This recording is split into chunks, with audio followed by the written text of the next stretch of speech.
right, we've been talking about it long enough, and we are finally recording the first installment of Profit FM, The Return. Some of you may remember that we did a podcast a long time ago, several years back, maybe back in 2004, 2005, oftentimes featuring people that I travel with on a regular basis, such as Diehard Dustin Lee, Drake Younger, now Drake Words in the WWE, another special guest.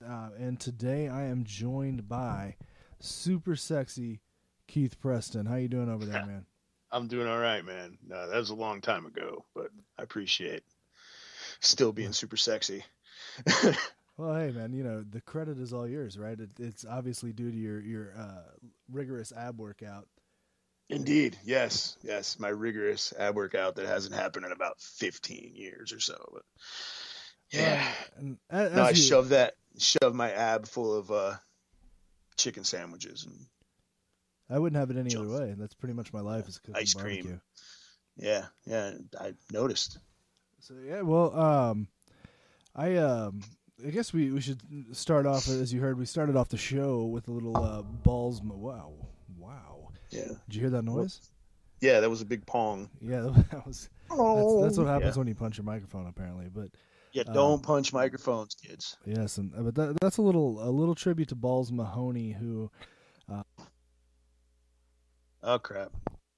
If you were wrestling, yeah, there's going to be technical difficulties, but yeah, I lost you for a second. All right. All right. If you were, if you're a wrestling fan ever, a true fan that looked deeper into, the wrestling scene. If you're not familiar with Balls Mahoney, I do not know what you were doing with your life. He was obviously he was a super fun part of ECW. Did you ever go to a live ECW show? I did not.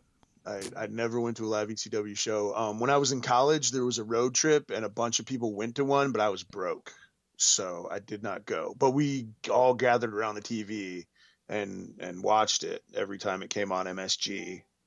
So yeah, I was familiar with Balls Mahoney. The biggest thing that you can say about him is he knew how to connect with that crowd. I mean, there was people who would go into the ECW arena and they could be fantastic wrestlers, but they'd put on their match and, might never come back.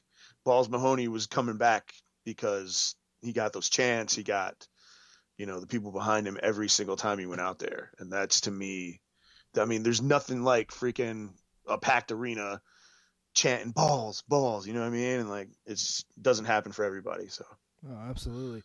And I had the pleasure of being on several shows with Balls Mahoney, and it's actually the first time I met Balls Mahoney will never ever be erased from my memory. It was actually I worked some shit. I don't know if you remember Pro Wrestling Unplugged. It was ran by the Backseat Boys.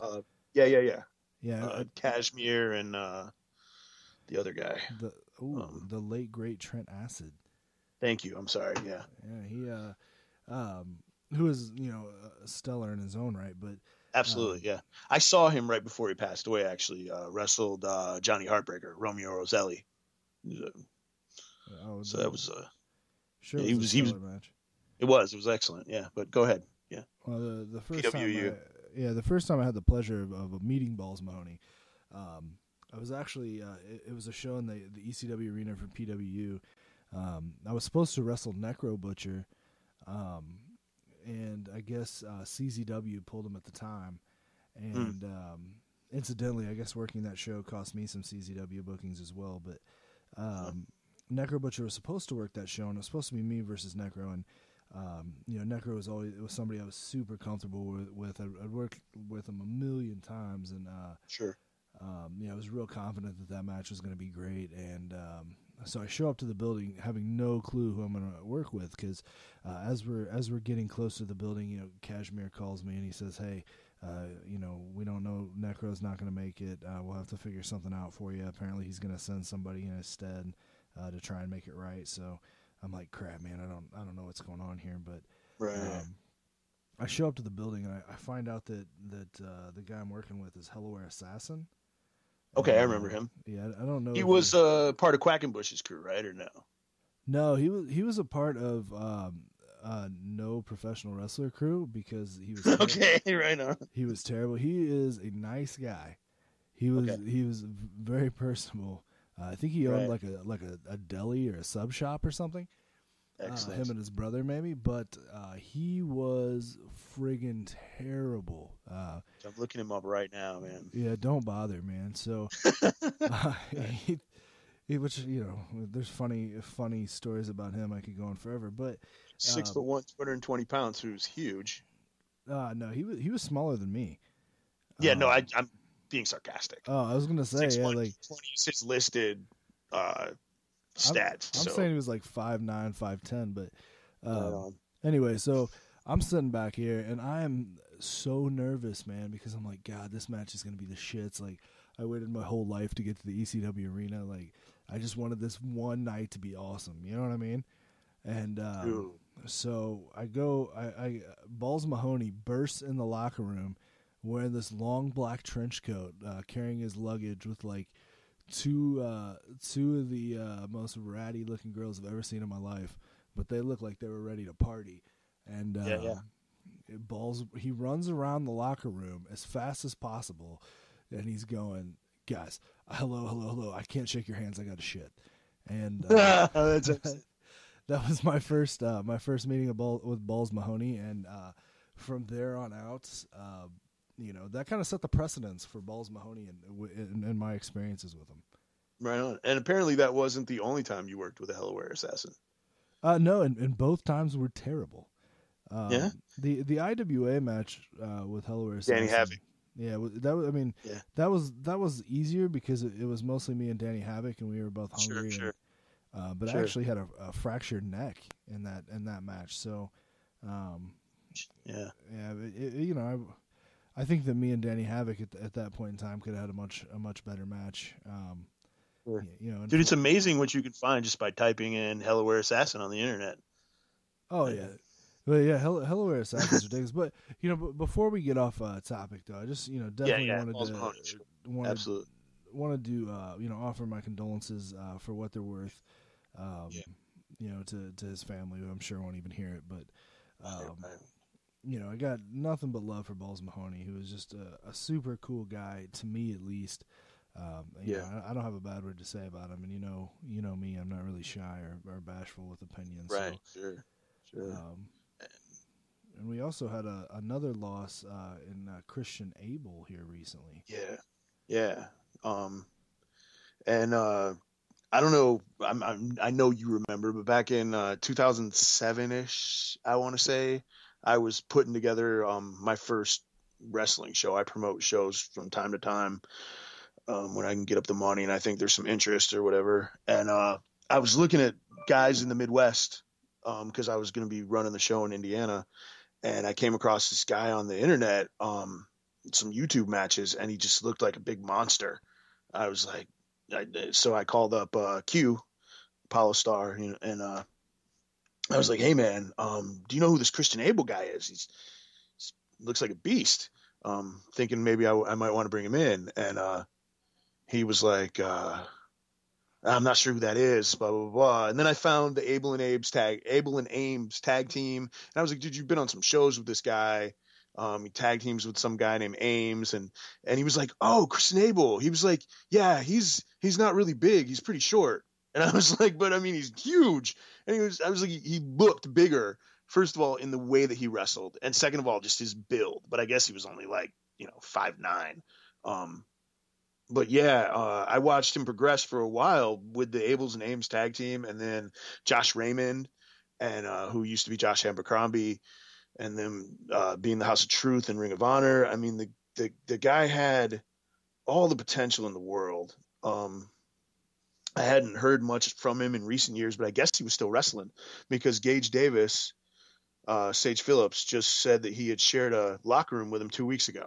So yeah, I mean, it's definitely something that hurt me personally as a fan of wrestling, just because I mostly use YouTube to look for wrestlers who other people might not know, who seem like they're going to be awesome. And he was one of those guys who I actively searched out matches of him, and yeah, it was a shock, man, just to, just to hear that he was gone. So Sure, and I don't have a long storied history with him either. I mean, I worked a couple of EWF shows in Marion, Indiana, that like him and Josh Abercrombie were on, and but that's kind of the extent of that. But again, definitely nothing but positive vibes towards his family in this time. I'm sure that it's terrible what they're going through. Right. But yeah, I mean, he was definitely a guy who had the look, and he had a lot of the aspects you look for, I think, in a wrestler. Right, for sure. And I mean, for a guy as bulky as he wasn't stumbly, which a lot of guys who are big, wide guys kind of trip over themselves a little bit in the ring, and he definitely didn't do that. So sure, that's just my personal experience from watching guys. Yeah, seems like some of the bigger guys trip around, but he didn't seem like he did. He seemed like he was comfortable.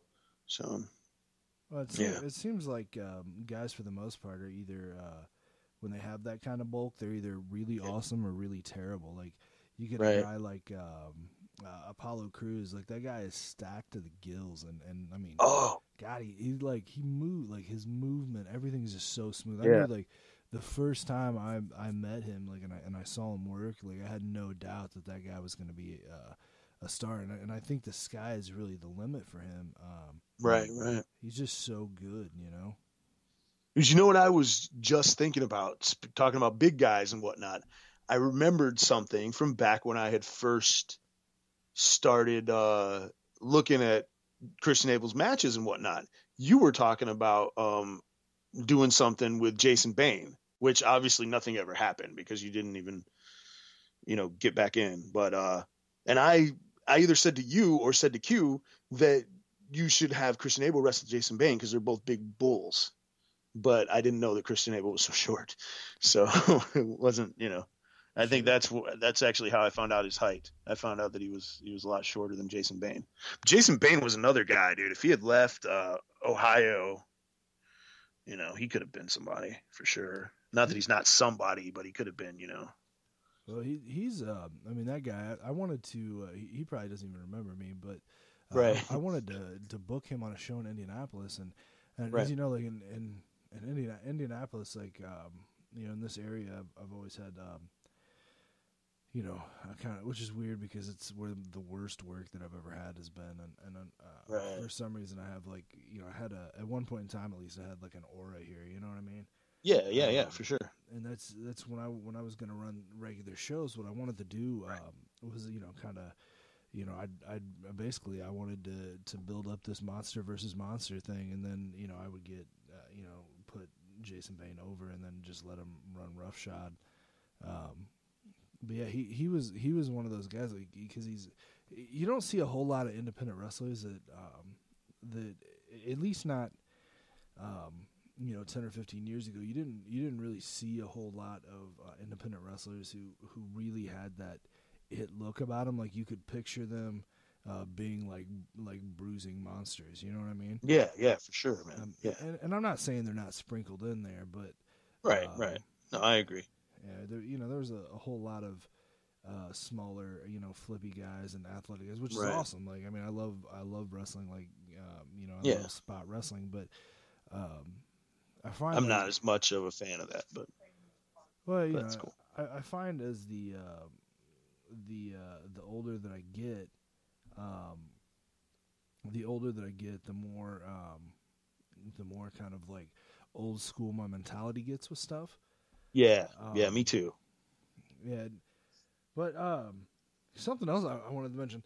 Let me ask you this: why do you think Vince Russo thinks anybody cares what he thinks about anything? Because he's a loudmouth, man, and he's always going to get attention for being a loudmouth. And as long as people give him that attention, he's always going to feel like he's relevant.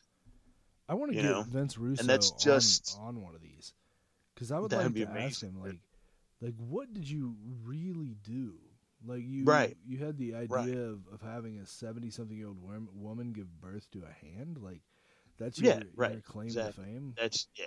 Yeah. And Right. I mean, the word is always that Vince Russo needs to be filtered. I mean, and I think that when they brought him into WCW and just gave him free reign, I mean, if the stories are to be believed, I wasn't there, but oh, dude, excuse my language, but I feel like everything from the New Blood on was shit. There was some good matches sprinkled in there here and there, but the stories and the ideas and the fucking Crash TV, it was all shit.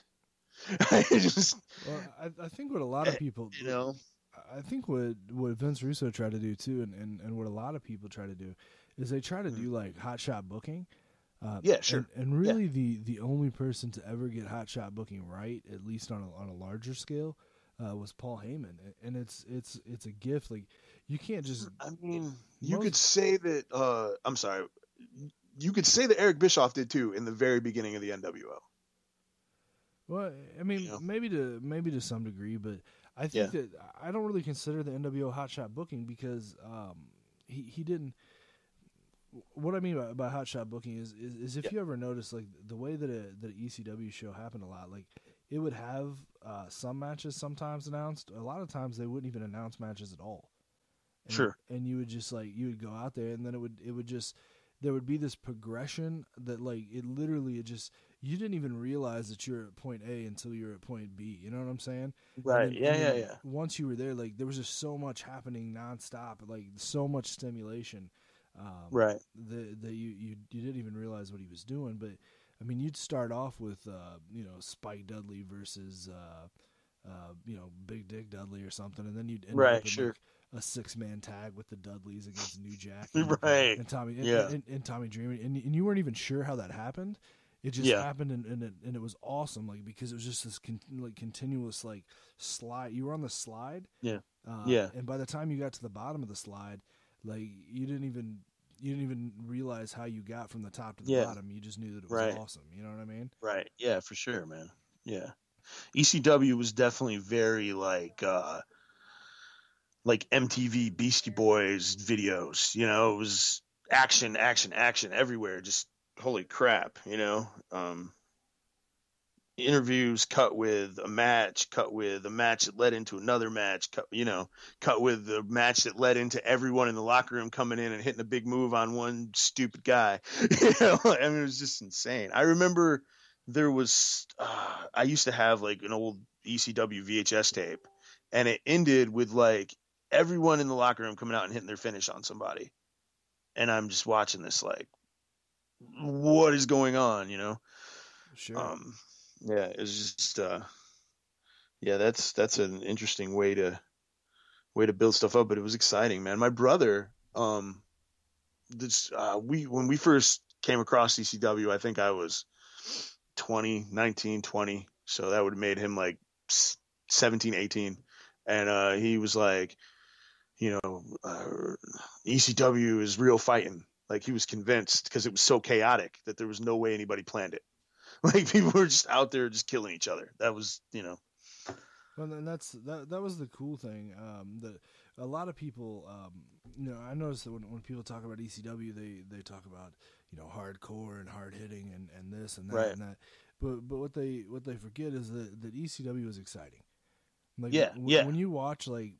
And it wasn't exciting because it was hardcore, and it wasn't exciting because people were It was jumping the over. pacing of it, man. It was the There's the structure and the pacing, absolutely. Like yeah. Yeah. there's an art to booking a card, and a lot of people don't get that. There's a way Right. that a show should be put together psychologically to achieve a point, and people lose that. Yeah. Like they think, oh, I'm like let's talk about IPW in Indianapolis for instance. Sure. IPW Sure. in Indianapolis had some amazing wrestling matches.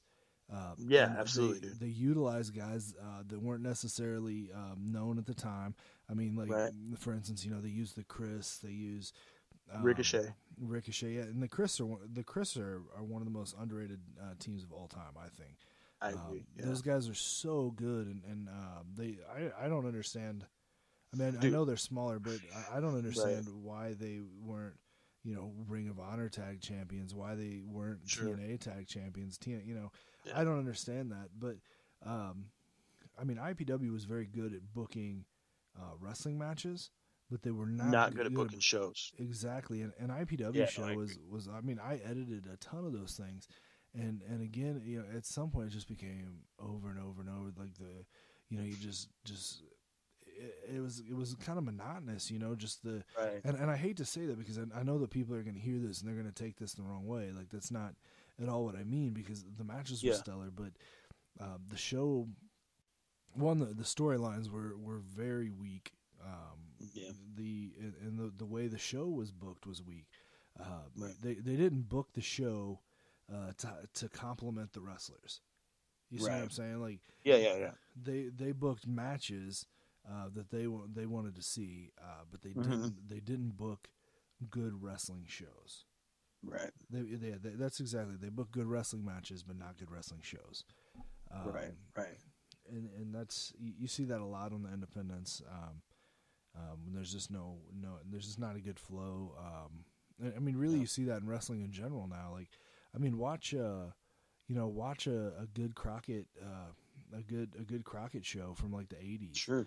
And watch a Clash of the Champions, like an early one or an early Starrcade. Right. Except for that one, what was it like Starrcade '86 or something where every match was a bloodbath? Is that Magnum TA and Tully Blanchard in the cage and all that?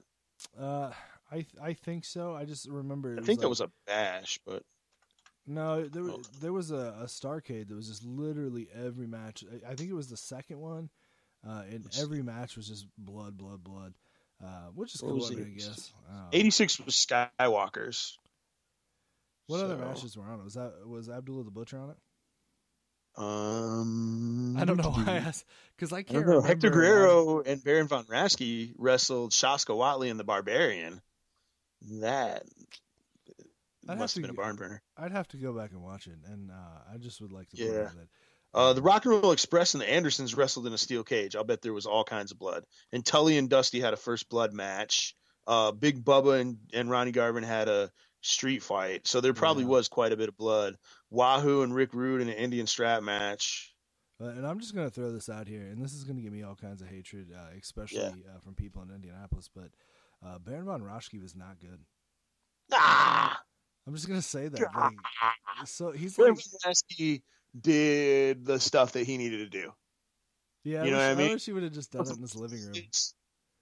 You're silly, dude. He would have just kept it out of mind. Throw some punches, do a goose step, hit a backdrop, claw. What about when he came to WWE? You remember that? It's the manager of the Powers of Pain, right? Yeah, like I think he started off a wrestler. Did he wrestle? I don't remember him wrestling. I think he started off as a wrestler, and they were like, "Yeah, this time is done." Yeah, you're over, dude. This is not happening, dude. But you know what? He was a freaking the 1965 Worldwide Inter-Service Wrestling Champion for the United States Army.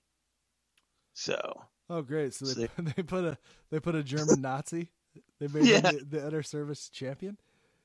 Well, he wasn't a German at the time. He was not a German Nazi at the time. Wow. Speaking of which, like what is up with that gimmick? Like, why are people still working like German soldier gimmicks? Let me tell you what, man. Joseph von Schmidt is no joke, though. I just don't get it. Like, I understand what you're saying, but Joseph von Schmidt can wrestle his nuts off, dude. The guy's good. Right, but and I'm not questioning, I'm not questioning work rate here, but what I am saying, he's the only person I can think of who's doing that. Who else is doing that? Is someone else still doing Nazi stuff? There's that Baron von Kane. Oh, that guy. I'm sure there's more too. Like, I forgot about Baron von Kane. And the funniest thing about Baron von Kane is, he will switch back and forth between being a good guy and a bad guy. But he's a Nazi. So how does that work? If you like Nazis in 2016, I do not know what you're doing with your life. Right. Yeah. If you like Nazis. It's tag team with Rob Raymer, man. That was Yeah, well, good for them. Is Rob Two Raymer, bald guys. does he work a Nazi gimmick too? He was teaming with Baron von Kane. I don't know if they were supposed to be Nazis or not, though, to be completely honest. Raymer's retired now, so Huh.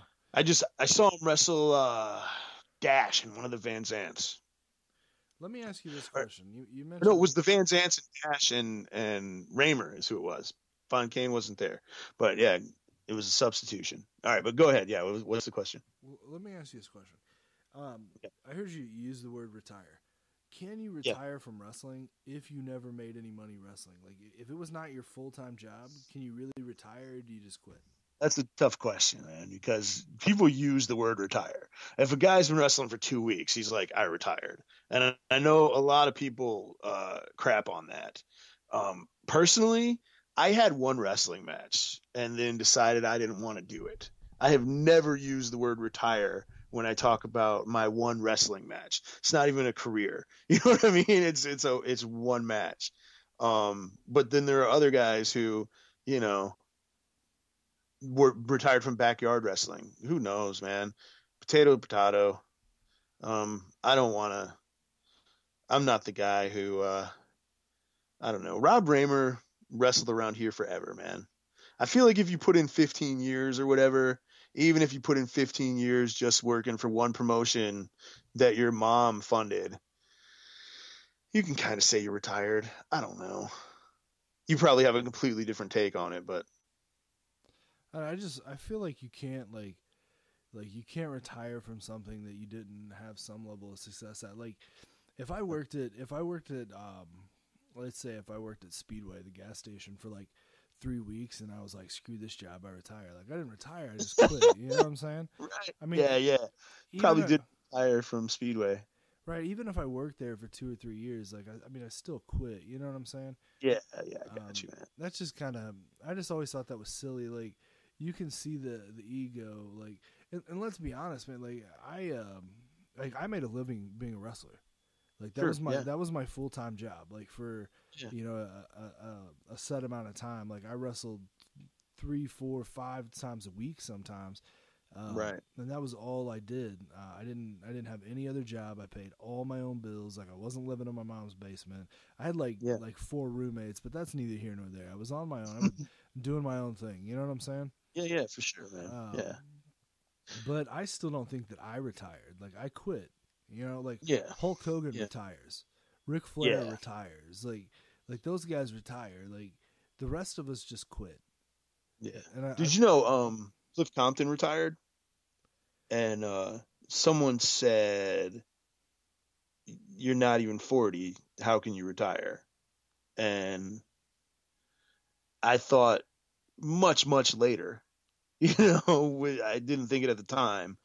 But he's 36 years old, but he's been WWE Tag Team Champion. He's wrestled all around the world. Then he had a complete second career as like an independent wrestling superstar, wrestling for Ring of Honor and, all the big indie companies around the world. He can absolutely retire at 36, so I guess, so. I think if more I see what you're saying. Were smart and conscientious of their health, they would retire early too. And I mean, I guess I get. To be honest with you, I kind of feel like. I mean, was Cliff Compton, was it his full-time job still? Oh, I'm sure. Yeah. Well, if that's the case, then that would be a retirement as well. Then I know his booking fee was pretty, not unreasonable, but enough to where he wouldn't have to work if he could get bookings every weekend, which I'm sure he could. Cliff Compton is hilarious too, man. Yeah, I talked to him briefly. Man, I don't know if I should talk about this. Well, I'll talk about it without saying names.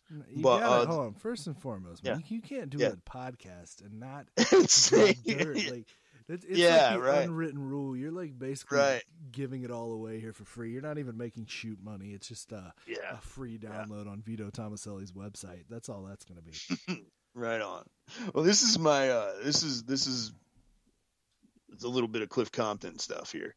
So the last show that I promoted, which was, about a little over a year ago.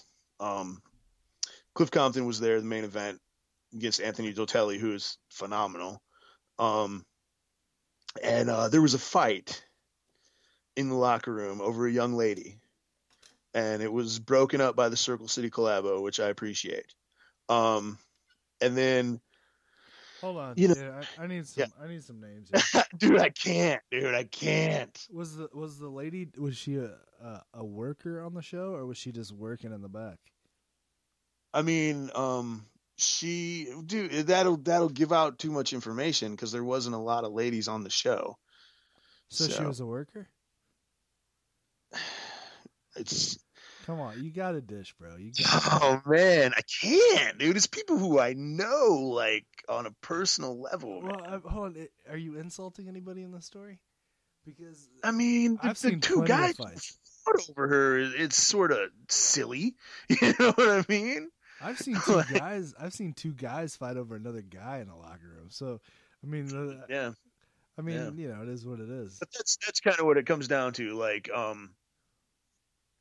being how Cliff Compton was the out of town guy, and he was in the main event, and he was, sort of the name, if you will, on the show. If something like that's going to happen, I went to him and apologized to him personally. I was like, hey man, I'm sorry you had to see that stuff. I know it's not professional. So it was on one of your shows? Yeah, it was the show that I just ran last year. Okay, so let's go ahead. So we know she's a worker. So let me finish. Okay. Let me finish. So I went and I apologized to him, and Cliff Compton goes, man, it's no big deal. Do you know how many guys I've seen fight over girls in the locker room? And I was like, right on, man. It's just, I wish I had been in there to stop it myself. And he goes, oh, you got to wear so many hats. Don't worry about it. It got taken care of. And it's like, that was so cool. I felt like it was really cool. And he just kind of laughed it off, and he could have been like, oh, you unprofessional wannabe promoter. You know what I mean? And actually, I was only half promoting that show. Chad was more the promoter than I was. I was really booking it more than anything, but still, Was that a PWE show? That was World's Finest Wrestling. Oh, okay. That was the the PWE thing was years ago, man. That was where did you run that show at? World's Finest? Yeah. Are you looking it up? No, man. Come on. Give me some credit. Like, are you trying? I got a one-track mind. Yeah, the World's Finest show was at some park on the south side, southeast side. What park was it? I can't even remember, man. Can't remember the name of the park, dude. I think I remember that. I think you had like a kind of cool logo for that. If I remember it's the Justice League logo. Yeah. Sold a bunch of shirts, dude. I read a freaking article once that said that promotions shouldn't invest in t-shirts because you'll never make your money back, blah, blah, blah, blah. I've sold so many of those shirts. Like, I made my money back that night on those shirts. So anybody who thinks that you shouldn't get shirts, sometimes they work out. So yeah, my those shirts sold, man. I still have a few, like of the smaller sizes. If anybody's interested, hit me up. I'll sell you one cheap. Like I ran some shows in 2015. Buy my shirt. That's a shirt, dude. My shirt from 2015. I can appreciate a good show. It was a good show, man. It really was. Okay, I just looked it up. So where was that show? Thatcher Park. There you go. Thatcher Park. That's what it was. So let's see. If I'm looking at the flyer here, I see a couple of females. You are looking it up. Well, I did after you suggested that I look it up. I mean, you pretty much suggested I look it up. So let me ask you this. Who is the girl in the green top in the flyer? That's Mary Elizabeth Monroe. She had to cancel. She's now known as Kelly Klein. She had to cancel because of her sister's wedding. But we got Heather Owens, and which also meant we got Ed Gonzalez, which meant I had somebody to talk to for the whole freaking night. So we know we know it wasn't her because her husband was there. Right. Who's the girl in the cheetah print shirt up here? That's Samantha Heights, and she was there with her boyfriend Kyle Maverick and his tag team partner Jared Harris. Team Best Dudes. I need you to tell me who this broad was that this fight was over. I have to know this. See? I can't do it, dude. Oh my god. Just Johnny Tsunami, man. He'll tell you. What a chicken shit. I'm about to hit him up on Facebook right now and ask him. Yeah? Yeah, I'm going to give it a go. I don't even know if he's on, but I'm going to try it. Speaking of which, Johnny Tsunami's awesome. Like, a lot of wrestling fans aren't going to know who he is. Yeah. But his show, like, he runs Infinity Pro in Bloomington. Yeah. I mean, he really gets a lot of stuff right. You know, like. Yeah, it's a shame that they're having building issues right now. But are they out of the Armory? I don't know. They had like a whole year's worth of shows booked, and then they canceled the first one and haven't announced new dates for any of them. And I hit up Phil Stamper because Phil Stamper was involved somehow or another, and I was like, "What's going on with the Infinity Pro shows?" And he was like, "Oh, building issues, man." So, yeah, I hope they come back because, first of all, GT Vega, man, phenomenal talent, dude. You know, I tried to get IPW to use him more. Like, I pitched like I pitched a whole gimmick at him, like where he would wear like a mask because he was so beautiful that he didn't want his face to be damaged, so he'd kind of look like Vega from Street Fighter. Right. Oh, you told me about this. Yeah. Like I remember. Yeah. I don't know why IPW hated all of my stuff. Like they hated all of it. I mean, when you come in and it's somebody else's deal, they're mostly gonna hate your stuff. Unfortunately, people have a tendency to be not as open-minded as they should be. You know. Well, Donnie Tsunami does not remember. By the way, did you get to him before I did? Donnie Tsunami does not remember the fight. No, he's just kayfabing you because he knows he shouldn't tell you about it. Because you're on a podcast. He doesn't know. This is the first one. We just, I know, but no, we just talked about it like a couple months ago, man. So I know he remembers, or maybe he doesn't. Maybe he doesn't. All right, man. You know what? Screw it. This could get me in so much trouble. Man up. Great. Let's hear it. Dude. Really? It was like over a year ago, man. I just mostly want to know for my own accord. My whole deal was saying what a cool guy Cliff Compton was because he just blew off the freaking fight. It wasn't to expose who. Was it Bret Havoc and Bobby Black? Yeah. Yes. Yeah. Who are they fighting over? Cheyenne. I don't even know who that is. She was Bret's fiance or Bobby Black's fiance, and then she left him for Bret for a little while. Oh man. You know, it's crazy. Like me, and the thing is like, I think that. See, I can't lie. So once you get it and you ask me, then well, yeah. I think that the average person who listens to this podcast is going to have no clue who any of these people are. Just because unless they're Bob very local. Black listens to it, you know. But yeah, right. And then they're going to be like, "What the hell, Keith? Why are you exposing our business on this podcast?" Well, both of those guys are good in their own right. You know what I mean? But sure. Yeah. You know, for one reason or another, they just didn't get like a big break. But incidentally, like there was a point in time when like I had beef with all the Van Zants and Bobby Black over abroad. So it's not like the first go round with the with Bobby punched Brad, and then Q and Remy stepped in.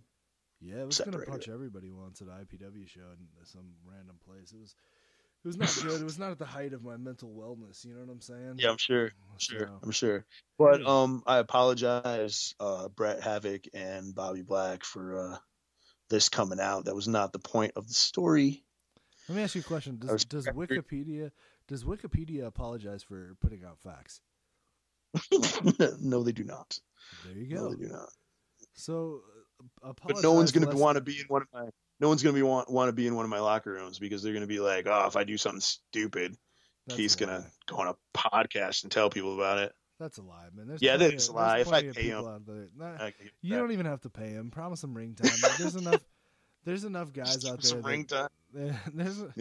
Which is sad. Like and again, I'm not a proponent of not paying workers. Like I remember the last wrestling show that I ran was the Wrestle Art show. Like, oh god, I was like 4 or 5 years ago. I don't know. Yeah, and you had Trevor and Remy wrestle each other, which was odd. Yeah, I don't want to talk because about they match here and then they're wrestling each other. That's weird. So they were clearly attacking. Yeah, it just I don't know. There was we had a lot of no shows, and I was there. Yeah, I was there. I took some advice that I probably shouldn't have taken. I should have just stuck with my original plan because the advice wasn't very good. Right. Do you know what I remember the most about that show? What? When you didn't have a box for the money, so you gave me the box that you had the envelopes in, and it was very flimsy. And when I went to hand you the money from the gate, it went all over the floor. Yeah, I don't remember. I've had a lot of concussions. That's what happened. I was like, "Hey, here's the money," and it just went, it went all over the freaking floor. I was like, "Are you serious?" Well, I gave the John Murray, who some of you guys listening to this might be familiar with him as the play-by-play guy from IPW DVDs. He works shows, and he had just kind of started working and getting out, and I booked the guy. I never actually seen him wrestle, but I love the guy to death. Like he's like one of the most like legit awesome guys of all time. And in fact, we should probably have him on here. Comes from Awesome Town, actually. Yeah, isn't that his hometown? It should be if it's not, but the guy's super cool, and I gave him every single person on my show got paid, and everybody got paid more than I promised them, even if it was just a little bit, like just to show him, like that I appreciated him. And I threw John Murray, and I don't know if he was originally booked on the show, but he was clearly out of necessity because of all the no shows, and I gave him his first payday. You had Bentley on that show, right? I think so. I think it was. And Matt Atreyu? Did they wrestle each other? I think so. Yeah, and he. That was when nobody Bentley was. Right. I tried to get him to be Richie Rich. Nice. Like that was the gimmick. Like I wanted him to be Richie Rich, and he would just he was gonna have this big, huge bodyguard, and he was gonna pay this bodyguard to like beat people up for him. That's hilarious. And that was going to be his gimmick. Like he was going to be Richie Rich. I guess it was kind of a $1 Million Man kind of thing, but kind of reimagined. Right. But yeah. Anyway, I gave him his first payday, and you would have thought I thought he was going to cry for a minute. Like he was he legitly seemed so happy, like at that moment in time that was happening. So, dude, something the opposite. I booked John Murray in a dark match. Because he sent me all these videos and like his bio, and I'm like, why is he doing all this to get on a dark match? Like he's good enough if he wants to wrestle the dark match, that's fine. And I swear on a stack of Bibles that I told him, the dark match is for exposure. It's not for, you're not going to get paid. It's the dark match. And after the show was over, he walked up to me and said, "When's the pay window open?" And I said, "Dude, there's no pay for the dark match." So he drove all the way from Ohio to wrestle for free. And this was in like 2014. So he had been doing it for a while. I felt kind of bad, man. But I'm pretty sure that I told him he wasn't getting paid. But maybe I didn't. But I'm pretty sure. Pretty bad. I'm not gonna lie to you. If I feel like if somebody puts their body out there, they deserve something, Yeah, but dude, does anyone pay the dark match guys? I never have. I paid everybody. I've never paid a dark match guy. Let me ask you this: yeah, how do you have any dark matches? Yeah, how do you have a dark match with no TV? Yeah, I think dark matches on indie shows are stupid too, but there's enough people who hit you up and says the guy who booked one. I've booked like 3, but people hit you up and go, "Hey, do you have a spot on your roster?" And you're on the show, and you go, "No, I don't have any spots on the show." And they go, "Okay, well, can I do your pre-show?" And you say, sure, but I'm not going to pay you. And then they go, okay. And they show up with their bag. Sometimes I think people do it because they're not from the area, so they want exposure in that area. Sometimes they do it because they're just starting out. But a pre-show match, I guess, is a better way to put it than a dark match, because there's no TV, so it's not a dark match. But you know what else I don't understand? I don't understand pre-show matches. Like, how do you have a show? Like, how do you have a match like at the show that's not part of the show? That's like, because it starts 15 minutes before the actual bell time, and it wraps up about 5 minutes before the actual bell time. Therefore, it was prior to the actual show. That's pretty easy. I can explain that one. I don't know. I don't get it, man. It's like, I don't know. I just feel like. I mean, dude, I think they're silly too, man. Honestly, I really do. I usually only do them why do you keep looking silly shit? It's not silly shit. You just said it was silly. Okay. Okay, but damn it, dude, you just made me contradict myself. Yeah, but I think you contradicted yourself. I just pointed it out, but that's fine. Yeah, but I just said you made me contradict myself. Let me finish though. I think pre-show matches are silly. I think dark matches are silly. But if people are hitting you up and you look at their stuff and they seem like somebody who you might want to have on your show, but you're tapped out and you don't have any more spots, but they're willing to come down and wrestle for free, I mean, that's on them, I guess, But I never go out of my way to book a freaking pre-show. I'm never like, okay, there's going to be 2 pre-show matches. Let me get a hold of guys to do the pre-show. It's not how it works out, dude. Well, let's just say this. It only happens when people hit me up and want to do a pre-show. It's the only time I book them. So, yeah. Let's just do a little exercise here, okay?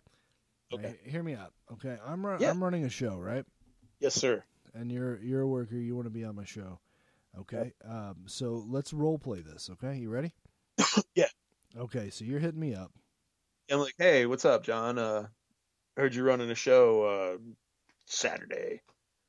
Yeah. You got a spot for me? No, we're full.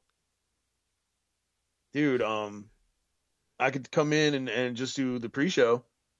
There's no such thing as a pre-show. We're full though. Maybe one of these days I'll book you, but probably not. But I mean, maybe. Yeah. Hey. All right, cool. Thanks, man. Yeah, hang in there, sport. You see how that worked? It was pretty simple, man. It is pretty simple. There you go. Yeah. So, but I digress. But anyway, we're gonna try and do these podcasts weekly. We're gonna try and do bi-weekly starting off, and if they go well, we'll try and go weekly. I don't even know if anybody's gonna listen to this. Are we even gonna do any of the conspiracy stuff? Because we've talked about wrestling for like an hour. Yeah, I really wanted to talk about aliens. That's all I really want to talk about. But dude. Yeah, we totally got sidetracked, and we told huge kayfabe stories that nobody's probably going to care about. Yeah, you got me in trouble. Yeah, you're like I don't know. I don't think that anybody that knows them is going to listen. You know what I mean? Yeah, but you're like, what is it? A prosecutor, dude. You cross-examined me until I broke. It's probably the only people that are going to listen are going to be Vito, and he's probably going to be like, yeah, this isn't what I was looking for. He's going to be like, this is not even going to put this up. This is it. This is the one. Guys.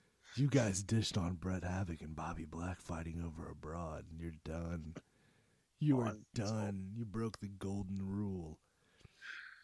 Oh man, you know who we should have on? I can't believe I said kayfabe, dude. When we started this whole conversation, I was not going to use any insider terms. Look at you exposing the business. Doing that, dude. I hate doing that. Again, another contradiction from Keith Super Sexy Preston. Yeah, no, but I really do hate doing it. I just slipped up and said kayfabe. Let me ask you a question. When you picked the name Super Sexy Keith Preston, what was going through your head? Dude, I was hot. Have you seen any pictures of Super Sexy Keith Preston? I know, but I've seen the wizard tattoo, and that's enough. I feel Awesome. like we got to get a picture of that and post it on. We got to get Vito to post it because. Got one, man. There's one on my Facebook. Why would you post that? Why would you put it in public? It looks like it looks like a melted dildo. Okay, do you want to know what happened, man? Hold on, wait. When MySpace, yeah. Oh, with why I posted that picture and stuff. Absolutely, I wouldn't have it any other way. I feel like this is the way for us to go out on this show. Cool. All right. So I had gotten on a MySpace, and I was talking to some of my old girlfriends and stuff on it, and I was trying to tell them that I had put on a considerable amount of weight, and they didn't believe me. They were like, "Oh no," because I used to work out every once in a while, you know, and I looked pretty good or whatever. If you say so, go ahead. No, I did. Okay. So I've never wanted to bang you, but that's neither here nor there. well, you know that happens. I mean, maybe I would on a lonely night. I don't know. Who am I? I'm not going to judge. Anyway, go ahead. I don't appreciate that. So anyway, I decided that I was going to post some pictures on MySpace to show my ex-girlfriend, you know, just how fat I had gotten. So hold on.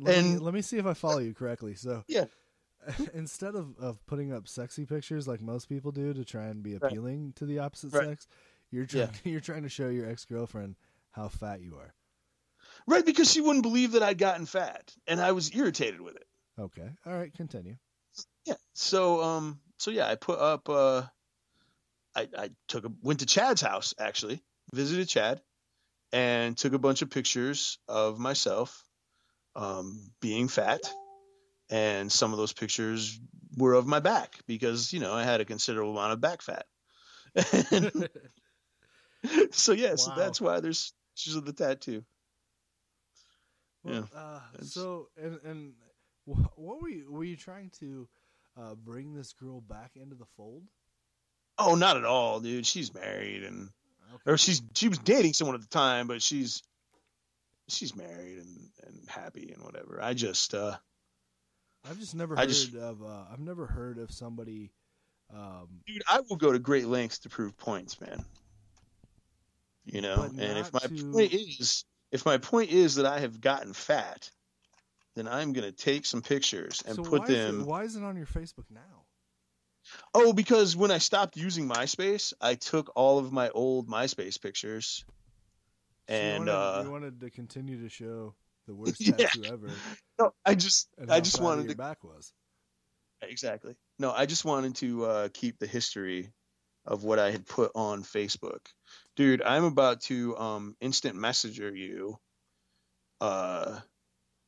Super Sexy Keith Preston's profile on the Keystone Wrestling Alliance fucking website. I'm going to go ahead and block you from messaging me because I just messaged it to you, dude, and you can look at it and you can see how sexy I was. No, I'm good. So I guess that'll wrap up this installment of the one show that is probably never coming back. But we're gonna plan on recording another show here and having it in 2 weeks or less. And excellent.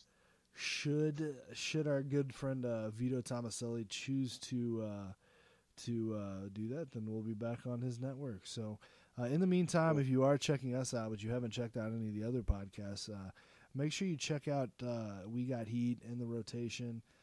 They're two of the few podcasts that I actually listen to from people in the wrestling business. So one has nothing to do with wrestling, or very little to do with wrestling, rather. And one of them is wrestling based. So check that out. We're going to work on having more features and more interactive stuff in the future, but everything's a building process. So we need to get some guests because I feel like an interview would have made this a little bit more interesting. Yeah, and aliens. I would love to talk aliens. We need to talk about some aliens, dude. Yeah. I love alien conspiracies. So we'll do that. Next time we'll talk about let's do this. We'll talk about The Undertaker. Is The Undertaker done? It'll be old news by then, so it'll be fitting for us. Yeah. We'll talk about Hammerstone. Yeah, you can talk. I don't know who that is, but we'll talk about him. And let me ask you this: what we should discuss why NXT gimmicks are failing in WWE. I think. That's easy. I think that's easy. But yeah. I think a lot of people though, they don't get it because you see all these fans and they're like, "Oh, well, this should happen. Vince has got it out for this person and that person." And, It's the same reason Japanese gimmicks always fail in WWE. It's a completely different audience, dude. Easy. Well, let's say. I mean, I can break down why. You know what I'm saying? I can break down why, and let's save it for the next time, and I guess right here we'll go ahead and hit the Balls Mahoney exit theme. Rest in peace.